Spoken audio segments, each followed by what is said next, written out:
ലോകം ചലിക്കുന്നത് എണ്ണയുടെ പിൻബലത്തിലാണ്. എന്നാൽ ആരാണ് ഈ എണ്ണയുടെ പ്രധാന ഉൽപ്പാദകർ? 2025 കണക്കനുസരിച്ച് അമേരിക്കയാണ് ഒന്നാമത്. പ്രതിദിനം ഏകദേശം 13.4 ദശലക്ഷം barrel ഉൽപ്പാദിപ്പിക്കുന്നു.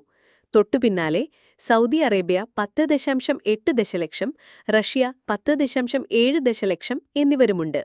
Canada, China, Iraq, Iran, UAE, Brazil, Kuwait എന്നിവരാണ് മറ്റു പ്രധാനികൾ.